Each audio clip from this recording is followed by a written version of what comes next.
Hey guys! So I was going through my video for Scarlet and I realized that my hair kept scrubbing up against the microphone and making weird noises, and I apologize for that. So I have switched my hair over to the other side and bye-bye fabulousness. But anyway, we're not here to talk about my obviously amazing hair. Ha ha ha. We need to talk about this book, Chosen! Yay! The third book in the series of the House of Night. Ta-da! So, for those of you who haven't seen my first two videos, I'm rereading this series. The author, P.C and Kristin Cast, just came out with their last book a couple of months ago, I think, and I decided that instead of continuing where I left off, I was going to start all over again and refamiliarize myself with the characters as I read through the 12 books. So I finished the third book a couple weeks ago, and I'm going to read you the back just so you can get an idea of what it's about. Bloodlust and dark forces are at work at the House of Night, and fledgling vampire Zoe Redbird's adventures at the school took a mysterious turn. Those who appear to be friends are turning out to be enemies, and, oddly enough, sworn enemies are also turning into friends. So begins the gripping third installment of this highly addictive series, in which Zoe's mettle will be tested like never before. Her best friend, Stevie Ray, is undead and struggling to maintain a grip on her humanity. Zoe doesn't have a clue how to help her, but she does know that anything she and Stevie Ray discover must be kept secret from everyone else at the House of Night, where trust has become a rare commodity. Speaking of rare, Zoe finds herself in a very rare position of having 3 boyfriends, a situation with the potential to spell social disaster. Then, vampires start turning up dead. Really dead. But as Zoe and her friends find out, things are not always what they seem. Bam, bam, ba! So, yes. So, 3 boyfriends. Yes, for those of you who haven't read the second book, or have read the second book and just need a refresher, that would be Heath, her human, consort boyfriend, Eric, the really hot actor, and Lauren, the really, really hot poet. So this book is kind of all about Stevie Ray and then her little love triangle, right? And oh, excuse me. And just and how fragile friendships tend to be sometimes. So we see Zoe struggling to make up her mind about whether she's going to break up with Heath or break up with Eric, which boy she's going to choose, and all of that insane ridiculousness. It's like, you don't need 3 boyfriends, Zoe. You just need to pick one. Pick one right now. I probably yelled at Zoe 5 to 10 times in this book because of her boyfriend situation. She's just so stupid. I don't understand why it's so hard to just pick one. I would say Heath because Heath knows you best and you like his blood better. Lauren is an asshole, as we soon find out in said book, and Eric is actually kind of not so great either. I mean, he's a self-absorbed dickwad. I mean, I also understand where he's coming from. I mean, if I had what happened to him happen to me, I would be pretty pissed too. But at the same time, I think he could have handled it very differently. He didn't have to go out and ruin her life. Or try to ruin her life, you know? But I also think that it's not necessarily all his fault. You know, he was set up, and Zoe was set up, and the bad guys at play here are just ridiculous. And it's just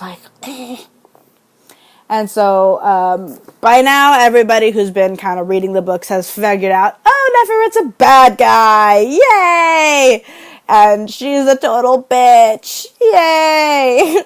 But at the same time, it's it sucks, because she was such a nice lady at the beginning of the series, and she took care of Zoe, and we really appreciated how motherly was being, and then find out she's gone dark, and she's a total biatch, and she's out to kill everybody, and it's just not fun, man. It's not fun at all. And then there's Stevie Ray, who's undead and mean and hiding out in Aphrodite's apartment, and Zoe doesn't know how to help her just yet. Although they do figure out how to help her at the end of the book. They figure out how to get her humanity back and all of that good stuff at the cost of somebody else. Zoe and Aphrodite are getting closer, which is nice. Remembering from later in the books, I really like Aphrodite. She can be kind of a handful. She has a lot of attitude, but I have a lot of attitude too, So it's like on that level, I kind of connect with her. I've never done what she's done, where I've never been a total biatch to somebody just to be a biatch. But, I've definitely had my moments, and she definitely has her moments. But when she's has her high moments, where she's being a good person and she's helping and being nice to Zoe and her nerdhood and all of that, she's actually really great. And just her character is just fantastic, and I'm sure her hair is flawless. And it's just like,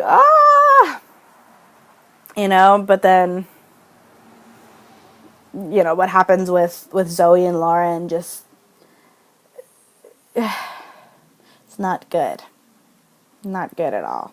And it kind of sets everything off for Zoe in a way that does not affect her very well. And I do believe that had she made better choices, she wouldn't have gotten herself into this situation. But what I do like about Zoe is that she acknowledges that. She acknowledges that, yes, her friends are ditching her and making, and her now ex-boyfriend is being a total dickwad. But she also realizes that's not really their fault. She thinks they definitely could handle it better, but she knows that because she made those choices, it's all on her. She's the reason, and it's her fault because she made those decisions that are making everybody think she is untrustworthy. And for somebody who's only 17 now, I think that's important. Most 16, 17-year-olds that I know nowadays don't know how to live up to responsibility, don't know how to take responsibility for their mistakes and blame it on somebody else. It's called playing the victim. And while I am not free of that claim, I have definitely played victim before. I try very, very, very hard to take responsibility for my actions and take responsibility for whatever part I played in something that happened. I tried really hard to remember that, okay, if I had made a different choice, this could have turned out differently. It's not anybody else's fault but mine. And I'm really glad that at 17, Zoe knows that in her soul, whether she verbally says it or not. And, and despite the fact that I think Zoe is a very stupid, irritating, hormonal teenager, I think that she is a fantastic character, and that I can't wait to stick with her through the rest of the however many books I have left to read. Let's see, I've read 3, so 12 minus 3 is 9. 9 books I have left to read, and I can't wait to kind of relive what I've already read and then learn all the new stuff I haven't read yet, and for those of you who have never read this series before, I highly suggest it. If you're my age, maybe not so much. These series were definitely aimed at a younger crowd. But at the same time, it's fun as an older kid to go back and read something about somebody that is a lot younger than you and thinking, like, I would never have made those, or telling yourself you would never have made that decision, when really at 16, if you had 3 really, really, really, really, really hot guys lusting after you, you'd be like, oh yes, I'm going to take a little bit of every one of you, and I'm going to take it in this order.